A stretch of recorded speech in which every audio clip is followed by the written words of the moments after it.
Wood is the most common of all building materials, but there's nothing common about the wood you're about to see.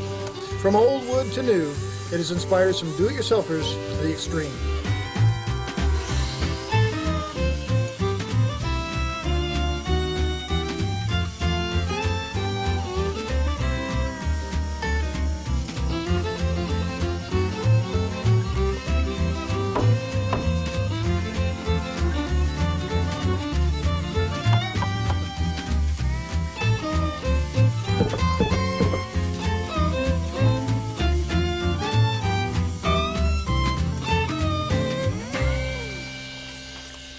Hello, I'm John Salotes. By the end of this next hour, you'll know why I've called this program Extreme Wood.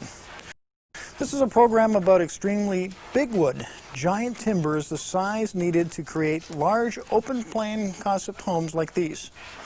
And you'll meet their builders and see how they've accomplished their dreams faced with a shortage of large trees in our forests.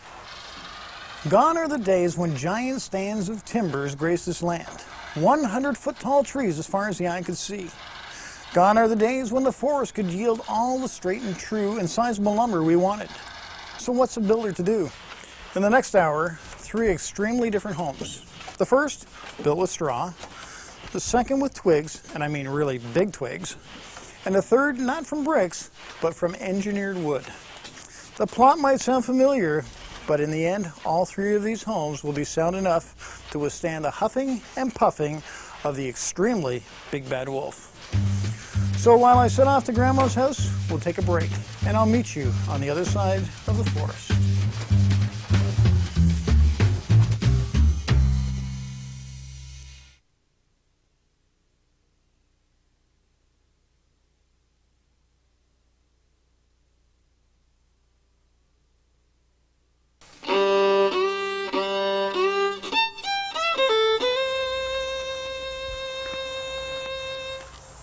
I'm walking through a new growth forest. These pine trees were planted 30 years ago, and given the right growing conditions, protection from rezoning, and a lot of time, these trees one day may be big enough to build a log home. This is John Koser's dream home, and he built it on his own with the help of a lot of friends. A do-it-yourself project to the extreme. Hi, John. How you doing, John? Good to meet you. Great. This looks great. Where do you get the logs for this? Well, these particular logs came from southwestern Ontario. They were destined to be hydro poles. And I happened to pick them up in the yard just before they went through the lathe. Wow. Now, what wood is this? What is it? This particular species is white spruce. Most log builders like to use white pine, but this was all that was available, so it was a matter of either building or not building. Now, this is amazing, this corner section here. How do you put this together? What does this call, this joinery that you do here? This particular method of building log homes is called Scandinavian full scribe. Each one of these logs has what's called a saddle notch, or a shrink-to-fit saddle notch. And then there's a cove cut in the bottom of each log so it fits precisely over the one beneath it. This keeps the water, if any water should fall, it drains down and it can't go into the log. Also, as the house shrinks, it maintains a tight fit, and it also helps to maintain weight on all the corners instead of along the logs on the wall. Amazing. Now, how do you profile that? How would you match that up? You use a set of scribers, and I can show you how that's done over here. Oh, great. Before we get started, of course, we have to take all the bark off the logs and draw knife them.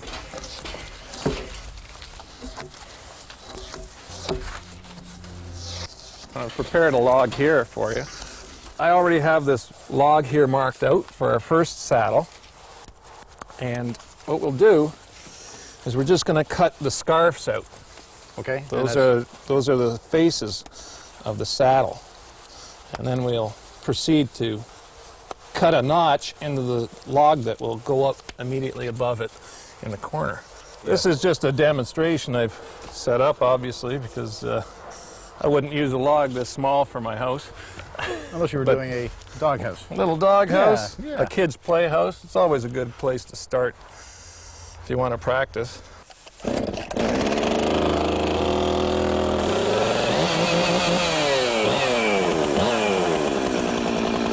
first thing would be to double check which side that your blade is going to come even on both sides, so you can follow the line. A lot of times you want to get a narrower blade than this, but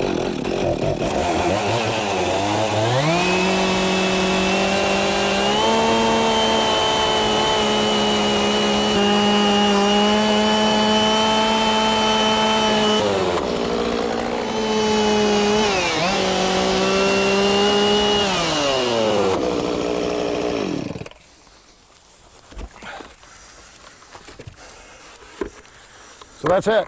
yep, so now we have our saddle cut. Now, if you were building a house, some people use a disc grinder, Right. to smooth that out. Do you really have to get too like really smooth with that, or is that's? I low? just prefer to. I personally use an item called an in-shave, and that just cleans it right up. Nicely.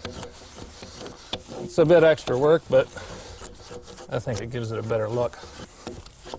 With the size of this notch now, we're not actually going to be looking at a log to fit in from side to side. We are going to. No, this is just gives you room to come out. So it, as you see on the house, it allows for different sizes. This width here, your initial width, is roughly the average diameter of the logs that you're going to be putting on. Right. And then leave yourself a little bit of room to come out. Okay. Gives you a little bit of room to play around with, and it's not an exact science. Of course, they are logs. You're building a log house, not a piano, right? Yeah. Well, hey, the way you're getting these joints fitting right now, you're getting pretty close. Yeah, normally then you would set it up and you have to do what's called equalizing the log.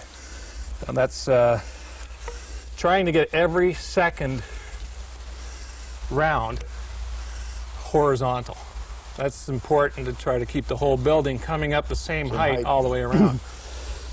Now the logs are all different shape and different size. So on some walls you might come up higher. So you'll have to pick logs for the other wall that are larger for the next round in order to compensate. Sort them out as you're going through the whole pile. This is this pile, that's that pile. You have to go through your whole log pile, measure every single log, write it down, document the top and butt sizes. It's only 3 years so far, right? Wow. First of all, what you have to do is set this up on a board that's plumb both vertically in both directions in order to line up these bubbles. Okay. Okay? So for this particular notch, we're going to decide how high we're going to come up. So we'll take the scribers, another Canadian invention I must say, and we can set it up and we'll say that we want this bottom log to drop down to here. Okay. That's the point where it's going to be. So I can set this distance for my scribers. With both of those bubbles in the middle, that pencil's immediately above where that point's touching that log. And we'll start. I'm a little out of practice, so you'll have to forgive me if I don't do a perfect job. Hey, it's wood. We can always put filler in. Even more difficult when you're standing on a ladder trying to do it. This is a good point why you want to be doing this on the ground. And we'll cut this notch out of here. That's pretty close. You want to give it a try on the other side? Yep, because tracing's my game. Now the important part again is we find the center point again. Boy, this is going to take a... Okay, so we're there and we're here. So I mark down here. Sometimes if you're having a difficult time coming up from the bottom, try going down from the top. Well, I find it if I stick my tongue out a bit, it makes it better too. It's not really that difficult. Just like anything requires a little bit of practice. Yeah, getting used to it and going with it. You want to try to get the narrowest blade possible for your chainsaw because it makes cutting this far easier.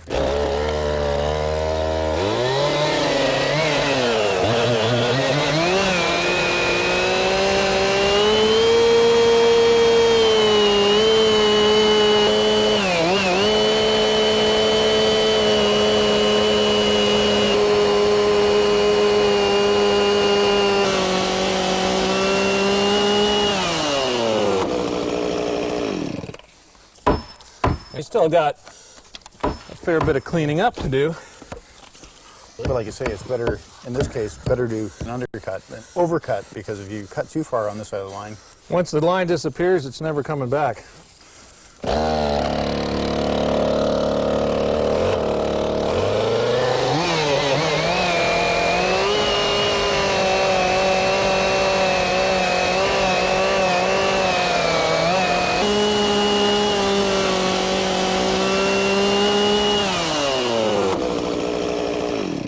All right, now that we've checked that there aren't going to be any hang-ups with the level.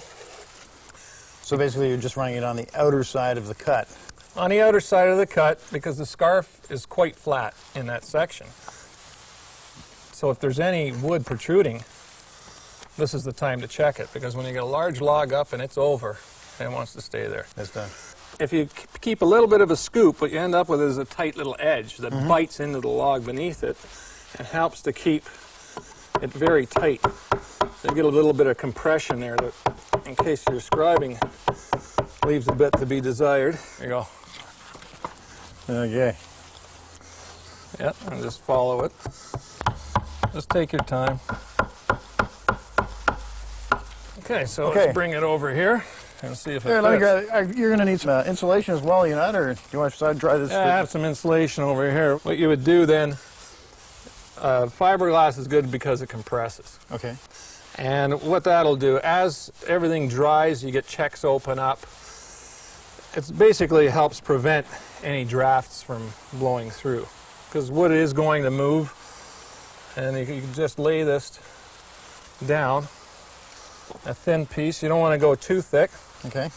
And then we get our crane here, or we roll it, and we just look at where we line up. Find our marks where it's scored, and then we can pound it down a bit. And by just even pushing on that, I can't even... To compress it, you want to get a big mallet or something to compress it. Get a handle on that for you. I broke the last handle.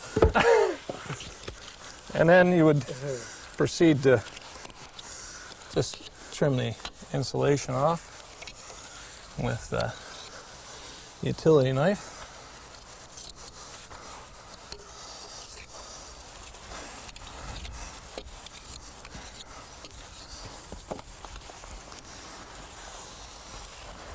Wow. And we'll just pound that over a bit. That's lining up right there. This side's just got to come up a little bit this way. It was the guy with the big hammer that did it. But it's tight. Maybe we better get the hammer back out. Let's take a look. Look at your notch here. That's some pretty good scribing, if I do say so myself. Oh, Nice and tight in here. All right, learn from the best. What can I say? There you go. There you go. Good job. Excellent. Good job. Wow, that's great. Building your own log home requires extreme patience, perseverance, and perspiration, not to mention the love for woodworking on an extreme scale. When Extreme Wood continues, we'll see how a 100-year-old barn like this one is recycled into a dream home like this.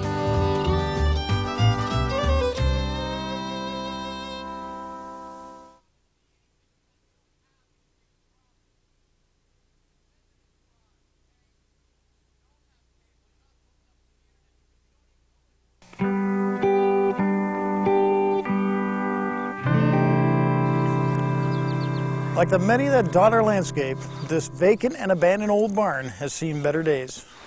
For nearly 100 years, this old barn has served well, but is soon destined for demolition.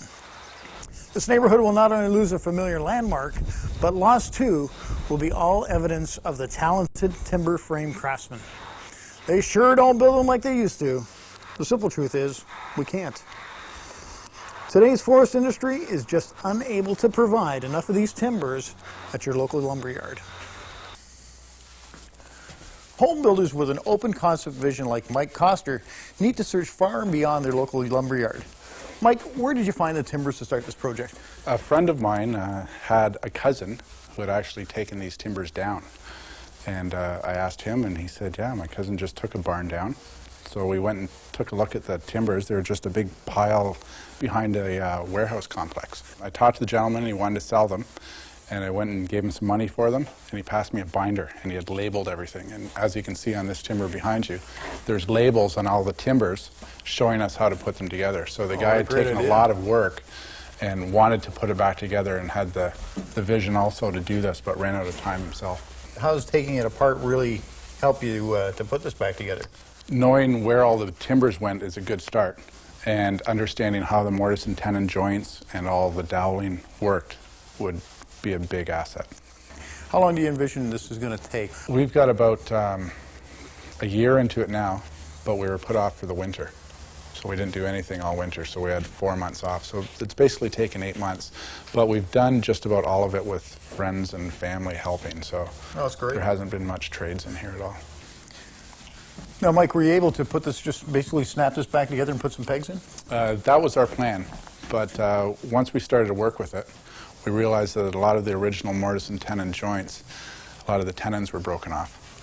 The engineer that we got actually spec'd out some metal bracketry to make sure that the structure wouldn't fail. So this is all add-ons here, these corner brackets? That's right. Now they're through bolted, so there's a metal bracket exactly the same on the outside.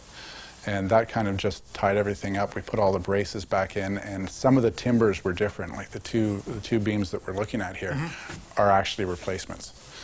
They weren't the original ones. Some of the original ones weren't there. This post that we're looking at, if you look at the bottom of here, that was a rotten piece. So we had to cut it back till it was solid, and then we did a splice, and we made it better there. The one behind you here is obviously a replaced one. This is out of another barn out of the Mount Hope area, and this is obviously a sawn timber. So this is either the people had a mill in their area or it came from a different time frame. Mike, what do you do when you find a timber such as this that has gone rotten? Well, I started to play around with this one, and it sounded really good. And you look at the outside, and this, you hit it and it looks really solid, but you turn it over. Ooh, surprise. And you start to find that it's not quite as solid as you thought. So with this one I started, and I thought if I can cut a little bit out, I can put a little bit of a splice in there. Right, fill it back in. And then you cut out a little bit more, and all of a sudden at this point you think, this is ridiculous. It's time for new timber. So at that point you might use one of your beams, or at least a piece that's this long, and cut it and put all the new mortises in it, and it's your new timber. We've got another one here. This is a classic. This is what I was saying that I had, where timber looked great all the way around, but as soon as we went to cut it, boom, filled with carpenter ants. Yep. And here's a prime example for that. Yeah, and again, this looks good if this is all together, but you start getting into it, and the whole thing is falling apart. And I don't know if there's any old barn out there that doesn't have a little bit of rot in it. How can you tell if a barn is sound? One thing, I was talking to a friend of mine, and he brought up a good point. If you look at the roof line right along, and the foundation is usually what goes in them, because there's no more heat in there. Right. The animals are out, so the foundation starts to heave. If the foundation fails, you can see a drop in the roof line. That's one obvious example from a distance. When you get into the actual barn, you can just start sounding the timber and seeing if it's solid. Banging on it, yeah. Well, see if you can actually see the rot. If this area is dropped down, you'd be able to poke away there with a little number. Now, the amazing part about this whole concept is this is going to be exposed because you've done something totally different where your outside walls are bales of straw. That's right. So there'll be, right on the straw here, there'll be an inch of stucco that'll finish right in here, and it'll just look like a plaster wall. Because of the straw bale, the timbers sit 19 inches in. So the engineer that we got spec'd out some paralam timbers, which are an engineered wood, which supposedly are 3 times as strong as spruce. So this actually sits 19 inches in from the outside on the paralams. And because they're so close, those paralams can hold up the whole weight. Can we take a look at those? Sure. Oh, let's have a look.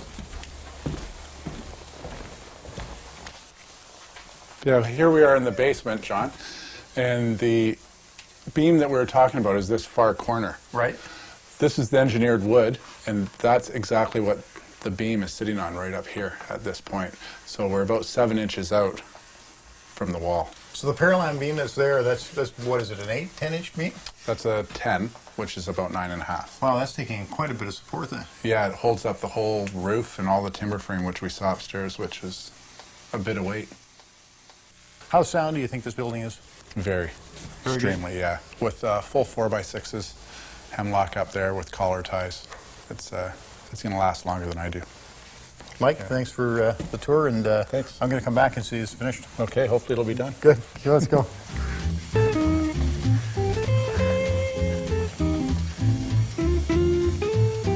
Mike's new home will help preserve the vanishing art of the post and beam timber framers and some extreme wood from our old growth forests. What I found most interesting was that 100-year-old frame was supported by a brand new man-made wood product from our new growth forest. The ingenuity of engineered wood when we return on Extreme Wood.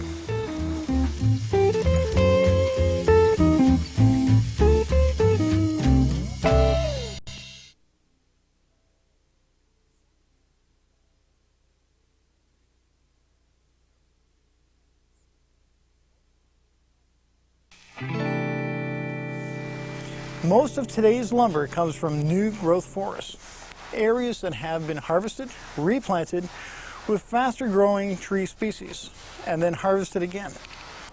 Look at this. This is a cross-section of two trees that have been glued together. On the left is a tree from an old growth forest. On the right, one from a new growth forest. Notice the difference in size and spacing of the growth rings. Today's smaller, faster growing trees yield little sizable lumber and produce wood that is weaker and wetter with more natural defects. But technology has solved that problem and invented the perfect stud. Engineered wood is a man-made improvement on nature. Engineered wood refers to a group of modern high-strength wood products that are quickly becoming an essential part of today's home construction. To find out why, I went to a truss joist distribution center and asked area manager Joe Moyer to explain just what engineered wood is. Engineered lumber, John, is we think of it simply as taking a tree apart, redistributing the fiber and the defects in the wood and putting it back together. We have four basic technologies here. Two of them were created by truss joist and two of them were created by McMillan Bloedel. Can you give me the abbreviations and basically how they're manufactured or how they're made as we go through each one? Yeah, absolutely. Yeah, we start with the I joist is probably the best and the most recognizable piece of wood that we have. This would replace most of the joist in your floor, conventional joist framing members. As far as the acronyms go, we have in here, which is the web stock of an I joist, and this is referred to as OSB, or Oriented Strand Board technology. The Silent Floor TGI incorporates another technology called LVL, which is laminated veneer lumber, or microlam to us. Microlam is basically taking plywood wafers and orienting in the same direction to create a structural flange for the top and the bottom of the I joist. Now moving down here, we've got a different type of gain, a little bit different from that, but what is this exactly what we got? This is our beam technology, these two products. This is referred to as timber strand. The acronym would be LSL, laminated strand lumber. To begin the process of making LSL, raw logs are conveyed through log ponds for conditioning. Then passed through a metal detector. The bark is removed. A machine reduces the log into long, thin strands. The strands are dried. Short strands are removed. The remaining long strands are blended with resins and wax. Then transferred to a forming line where the strands are arranged in mats of predetermined thickness. These mats are cut into 35-foot sections. Then fed into the press. The billets are rough trimmed, sanded, then precision cut to order. And like all truss joist products, timber strand is guaranteed for the life of the structure. We actually take non-structural trees and make structural products out of these. So the better the direction of the strands, the better the strength of the product. Up to this next one, which is just ginormous. This looks like a pile of old spaghetti that's dried up and you've taken a knife and cut it through. Absolutely. It's very similar to that in the aspect that it's very long fiber. These fibers will be anywhere from 12 to 8 feet long. And then this is pressed under extreme heat and a lot of pressure. And that gives us much greater strength capacity. If we speak of these in terms of horsepower, this one is about 35% stronger than this beam, just because of the length of the fiber and the orientation. We've got 100% orientation. Let's take a walk and let's see what else is available. Engineered wood is made to suit a variety of specific applications. To find out which product, where, and why, I asked professional builder Don Hunter to show me.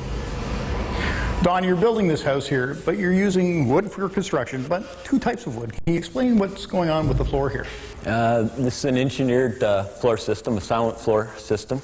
This is a truss joist going across here, and it's coming into a timber strand header here, 3.5-inch header.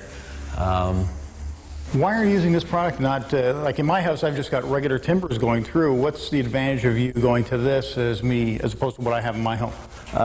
Increased spans, but for us as a builder, the big thing we look at is this is dry, very dry, so limited shrinkage as opposed to 2x10s, 2x8s of spruce. Right. So we get a good solid floor.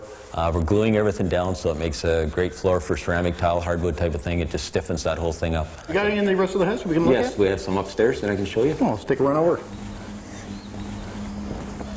This is what I wanted to show you in here, John. We're in the master bedroom ensuite. So we're using the 2x4 timber strand studs in here where the vanity's going to fit in. So we do this complete corner so that we get a nice straight true wall, because we want that countertop to fit in really nice and square and in the back so that there's no sculpting. Okay. Now here we are. Now this is a paralam. Is this correct? Yes. Okay. That's another application that we have where we have the wood joining into it, and again, it's a support. Yeah, the support gives you a good span. You can get a nice span out of this material. It gives you good spans, and you're working with wood on wood, easy connection, as opposed to trying to put a piece of steel in there or something of that nature. Great. Now this is the kitchen, and the kitchen is done in laminated wood here. Yeah, we've done the whole kitchen because basically we have countertop wrapped right around here. We do our end posts too, where we have drywall corner beads. Right. Again, shrinkage, because there's no shrinkage in this stuff. So you don't get that corner bead popping action on the corners. We've got our wall straight on both sides, so we're just filling in the header around the window with conventional lumber, but we're establishing our straight wall, and these are actually 2x6 timber strand as opposed to the 2x4 interior. Right. And again, just makes a perfectly straight, true wall. We use the spruce plates, top and bottom, and just the studs. Don, with this material, is it handled just like regular wood? Yes, definitely. Cuts the same, nails the same. Very easy to use. Sensing my uncertainty about working with engineered wood, Don took me to another of his construction sites to confirm that no special tools were required. We're coming into the kitchen here on this wall, so they're switching these studs over to timber strand studs.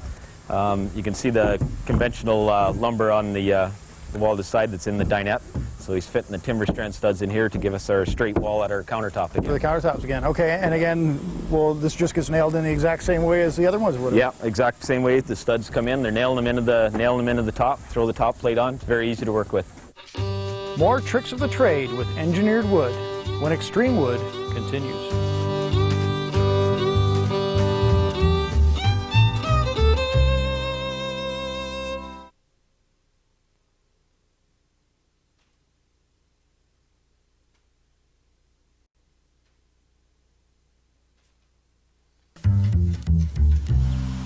Engineered wood comes in a wide variety of sizes to suit many unique applications.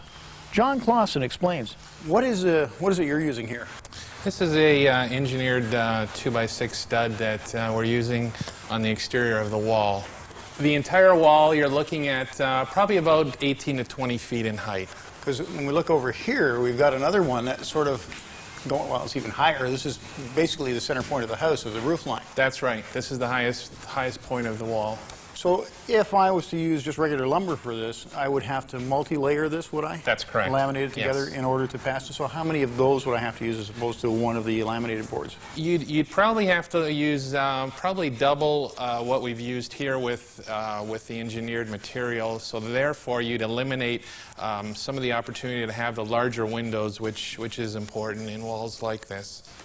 Now, I noticed that you also tied that now in together with the header there. And the header is the same thing. It's not the full thickness, but yet you've got a really good support up there as well. By using that material, it allows us to minimize the depth of the beam because it is an engineered structural material. What I thought was kind of interesting, this has sort of a two-sided wraparound porch, and the support for the roof line for that porch also has the same laminated material on the outside as well. That's correct. And that'll be all hidden basically with aluminum coverings and things. That's correct. That's great. Can you show me the rest of the house and Sure. see some other points we could look at? All right. Good. John, this is something I noticed that's a little off. You've got a closet in here, but you've left part of that open. Why is that? What we've done here is we've got our front entry closet from the foyer on this side, and what we've done up above is we've incorporated a plant shelf, which we finish off with rounded drywall. It gives it a smooth plaster type look, and also what it does for the room itself, it creates sort of an open expanse over top of that area. What we're doing here is we've got a double French door going in, and above the double French door we're incorporating a fixed glass transom. Oh, nice. So it allows for a lot more light to come through. John, do you find that engineered lumber has given you some flexibility when building houses? We certainly do. With our designs, we have a flex design which allows the customer to make changes to the interior of the home. The exterior footprint or envelope doesn't change at all, but interior-wise, they can have the kitchen in the front, kitchen in the back, or have 2, 3 bedrooms, whatever they like. And basically that's because your floor system's in place, right, your staircase is in place, and they can design whatever they need. Well, John, thanks for bringing us through here, and I really enjoyed having a look at all the different sort of angles that you've put into this house. Good having you. Okay. Engineered wood is more stable, stronger, and straighter than sawn lumber. But I still had a few questions, and Joe Moyer had the answers. Joe, this stuff it's enormous. The length of this stuff, this can't be standard stock for a home. No, we stock it actually up to 56 feet here, and for the most part you will put some long lengths into a home, but a lot of it will get cut up. Now, why does it come that long so that you can make it sort of the length to custom fit? Yeah, and a lot of this stuff is continuous process, so we can actually make it as long as we could possibly ship it. Well, how's it cut? We will have a flying cutoff in that, and then on site you will cut it with conventional saws and materials, just skill saws. Some guys will use chainsaws. We don't like that, but skill saws are preferred. Pretty rough. Yes. Now, with this stuff as well, if you had a fire in your home, and because there's so many resins in that, in the construction of this material, is it dangerous to your health? Is it something that you have to worry about? Absolutely not. Once these resins set up, they become inert, and these are the same resins that you use, and we've been using in plywoods for 40 years. And unlike common belief, people believe there's very high resin content, 50, 60%. It looks like it in some of those sections, right? But it's actually only 4 or 5%.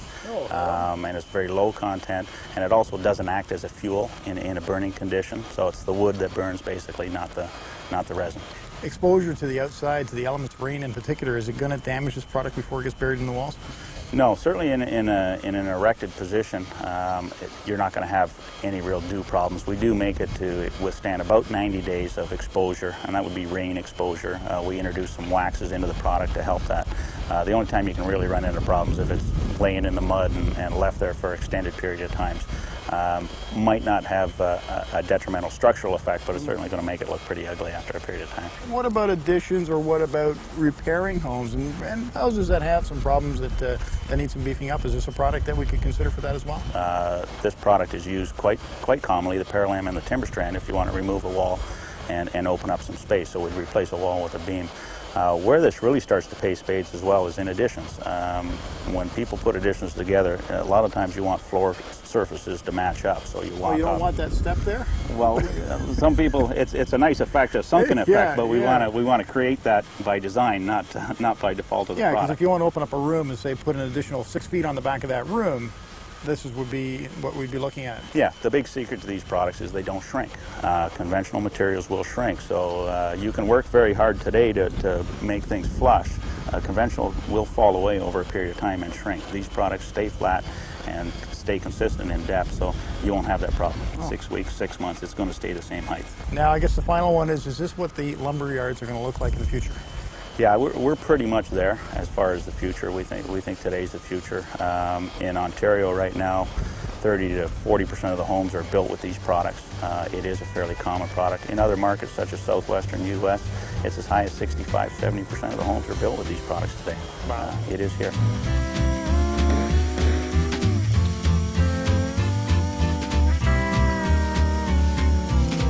Coming up, we'll show you how to make some money or a family heirloom with extreme wood from right in your own backyard.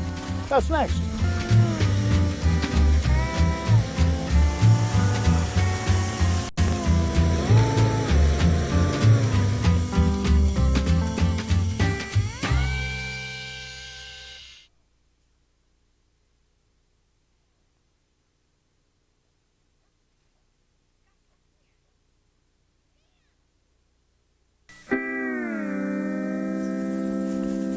A lot of prized old growth timber exists in our cities, along boulevards and in backyards. Occasionally, some of these trees need to be removed, dead or dying, or they're just in the wrong place at the right time. And how often do you see these valuable old trees being chopped up into firewood or chipped into compost? For us wood lovers, that's the wrong thing to do. Jim Coutus of Cooter Lumber started his successful wood milling business by salvaging trees from the backyards of city homeowners. With Jim's advice, we can turn an old tree into a real windfall. Jim, what's the best way to fell a tree? Well, there's John, there can be normal standing trees that aren't leaning, or there's leaning trees. The leaning trees are more difficult to fall, in which there's a case here where you can run into problems if you don't process it properly. As one of my customers brought these soft maples to us to be cut, he improperly cut this, in which he's now downgraded this butt log, and it's got a crack in it. Now you're not going to get as much usable lumber out of it. Now, with that cut going through and basically an oversized check going right up the middle, is there a lot of salvage wood that you can get out of here? Or? Very much so. Great question, and that's why this guy's brought it to us. With our mill and the Wood Miser, we can now try to process to get the most yield and profitable product out of this. Also, some other things the gentleman could have done, as you can see in the second log, is if he would have, instead of staying in a longer length, cut it to some defects. As when you're doing your woodworking, it's a lot easier to work with clear material than body material. Right. And in some other cases where we've got some... so you run up across here. Yep. We've got a crotch here, which is great. Crotches, as in walnut, you can get that wave in it. The burl in it? The burl in it, correct. So we've got a good piece here that we can get a burl, which is nice, the hidden treasures that people don't realize, and we've got it twice. Yeah, that's great.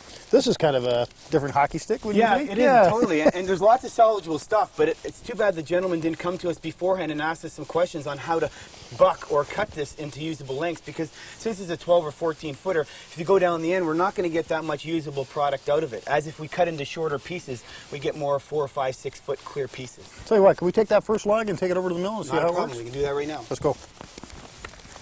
Jim, what kind of log is this? This is a hard maple. It's one of my clients. It was it's got spalt in it. We're going to cut it up for him and try to get the highest grade material we can out of it. Yeah, I can see it right here. It's really running through nicely. Yeah, very nice. Hopefully it goes all the way through, and the more spalt, the better log's going to be.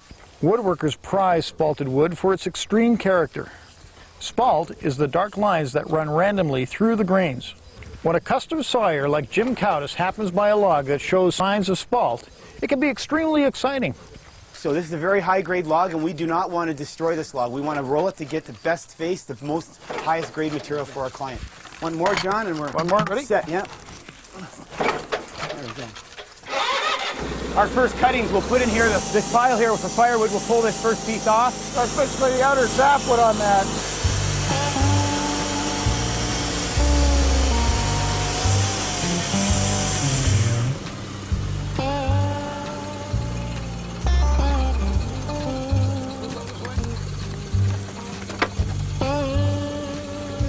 See any? Looks pretty good. We got a little spalt on the other right end. in the end here, the bottom.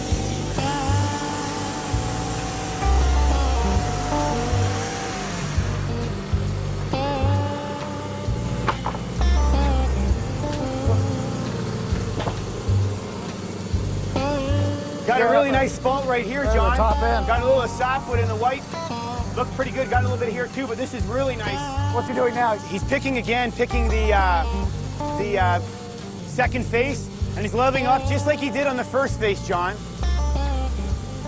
The advantage of doing this is we're cutting around the log, which is equalizing the stress in the tree, so that we're not getting a warped or cupped board. We're relieving that stress equally around that log.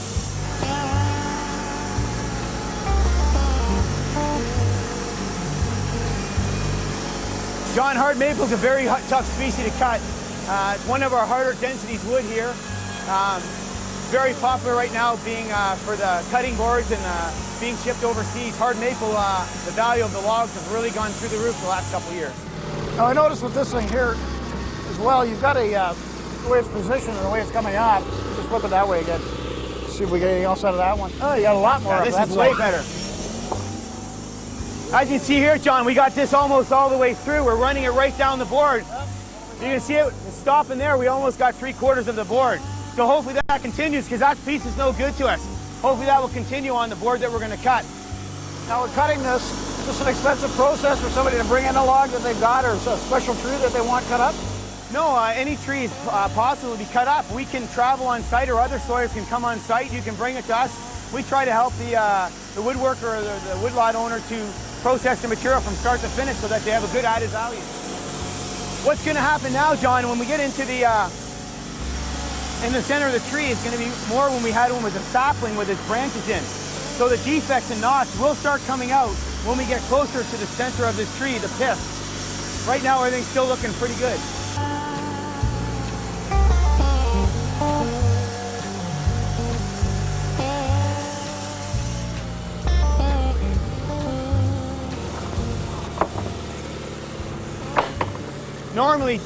Normally, John, this board would have still been in firewood. Someone else might have gone down and taken that slice, but as you can see, there's still lots of really nice usable material in this. Especially at that one end that would have been waste. That's got very good high quality spalt in it. Now when you end up building this, what thickness do you cut out? 1 inch or 1 inch? Right now we're cutting it 1 inch.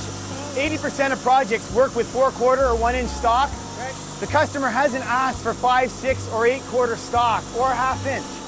So we suggested to him that this would be cut, if it's good quality, to stay in the 4/4. More wood. More wood for sure, and instead, like, the thicker stock will go into a tabletop, which this still could be because it's a heavy inch, rather than to a leg that we're not going to see this. When we talk about quarter sawn and flat sawn, you're saying quarter sawn mostly is the way smoked because of the fine grain and the yoke. Would you quarter saw maple at any time? Yeah, maple looks very good. You can just get it on the end of this log. There's a little bit of ray flex on the end there. The advantage, and the biggest advantage of quarter sawn, is it does shrink differently than flat sawn. Flat sawn will shrink in width, whereas quarter sawn shrinks in thickness. Flip that over and we'll see how spalt we're getting into the center of the tree. It doesn't look like this log's producing good spalt into the center, but still really nice grain, wide board. So here we're coming to the 4th cut. We'll still have the same off the beginning.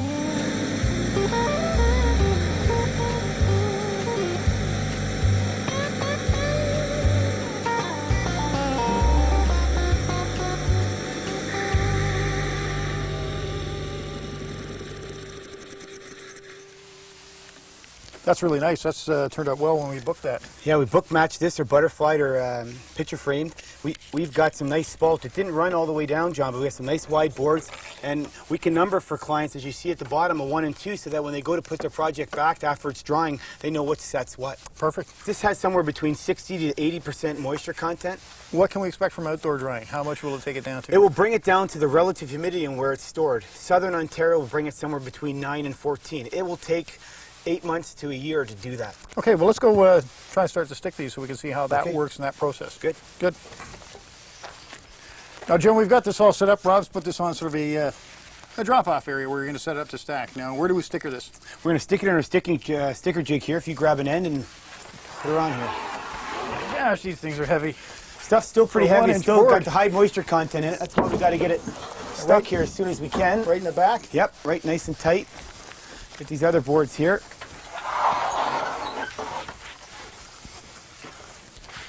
Do we butt these together or leave a bit of space?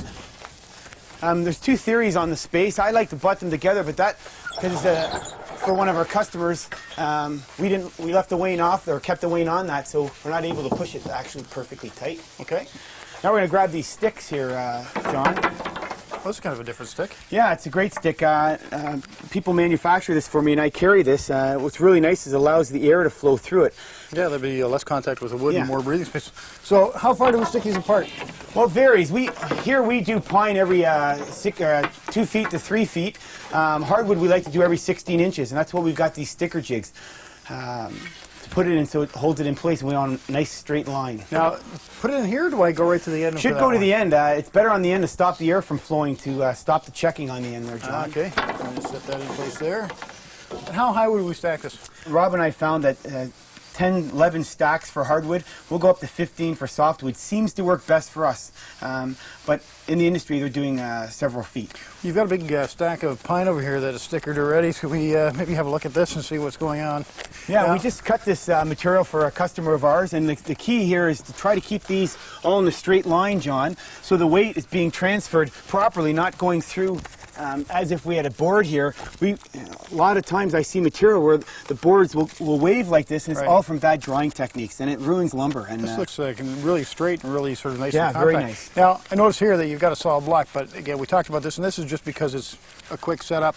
We're not going to leave it that way, but when you do leave it that way, you end up putting one of these in. It's basically a bigger version. This is a real bad area for fungus to start, and in pine, we don't want that. We want, fungus in maples good for spalting, but in pine, because it can come in very quickly, we got to use the professional stack.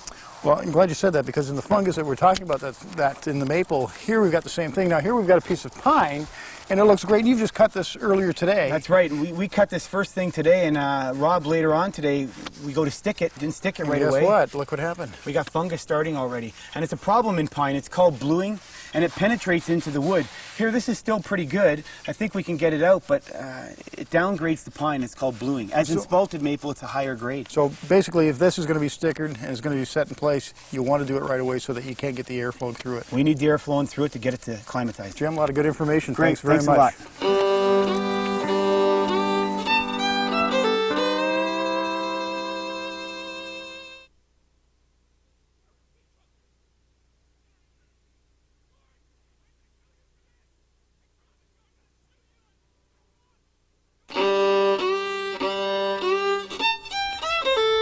Wood will always be available, and usually the builder's first choice.